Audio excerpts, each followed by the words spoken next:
مرحبا، كيفكم؟ رح نعمل اليوم كباب دجاج على الفحم ان شاء الله. هاي اليوم عملتها بفخاد ما بصدورها، وجربوها بفخاد بتطلع كتير طيبة، بس شلت الجلدة لأنه إذا حطيت الجلدة ما رح ينشك مع كل الكباب. تقريبا هدول شي حوالي كيلو ونص فخاد مجرومين طبعا. طبعا نص كيلو فخاد، كيلو ونص فخاد بدهم تقريبا شي حوالي 300 جرام ليه. هاي اللي ترمتها لية غنم. احنا هون بالمانيا اللي عنا قليلة، بس حاولت حصلت شور غنم، لانه هون كمان ما في خروف بلية. شور الغنم كتير منيحة كمان. فرمتها انا، وهلا راح نفرم الكباب مع اللية وشوف الطريقة كيف. نحن هلا هاي مصفاي مو الناعمة، اخشن منها بشوي لانه بيطلع الكباب اطيب ان شاء الله. وهلا راح نفرمهم وراح اجيكم الطريقة كيف.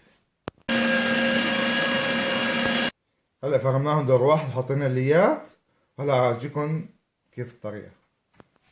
تقريبا اللي حابب يزيد مثلا بالميزان، كل كيلو بده 20 جرام. بس هلا هدول تقريبا راح يطلعوا شي 2 كيلو مع الليات، اقل شوي. راح نحط تقريبا معلقتين صغار ملح،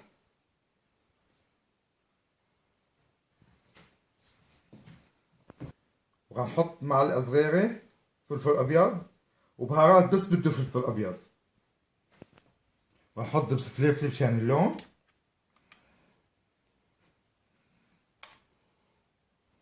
تقريبا معلقتين صغار. تقريبا احط تقريبا شي 6 سنان توم، واحط بقدونس معاها ندعكها.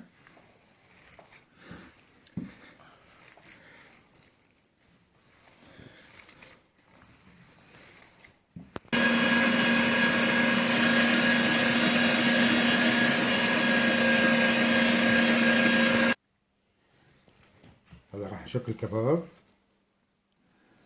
هذا كباب دجاج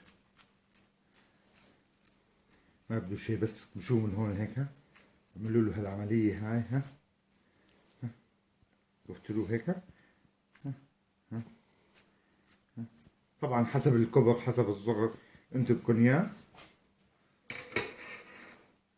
هاي حسب الذوق طبعا، حسب المشوى اللي عندكم. طبعا في شغله اللي حابب يحط صدورها وليه كمان بصير، اللي حابب يحط دجاجه كامله كمان بصير.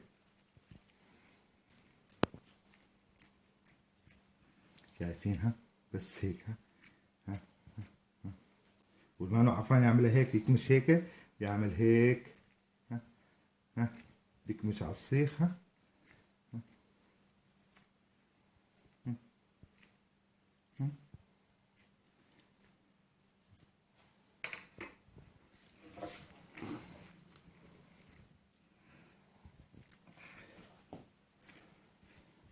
طبعا في ملاحظة راح اقول لكم اياها، الكباب الدجاج يفضل انه بعد ما ينفرم يحط له شي نص ساعة بالثلاجة، بكون احسن.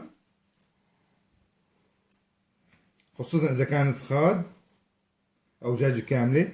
الصدر ما بخوف. شايفين؟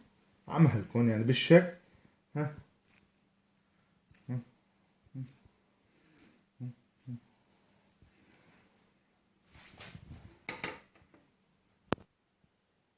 هاي الكباب هيك انشك. هاي على السيخ المبروم وعلى السيخ العريض، يعني هذا بيمشي وهذا بيمشي، بس ثبتوا ايدكم. هلا هاي كباب دجاج على مشوية. ما بقعد. شايفين الطريقة كيف على المشوى.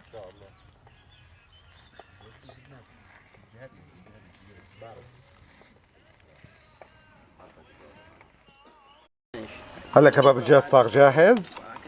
اذا عجبكم الفيديو دعمونا بلايك وشاركوا بقناتنا. اهلا وسهلا.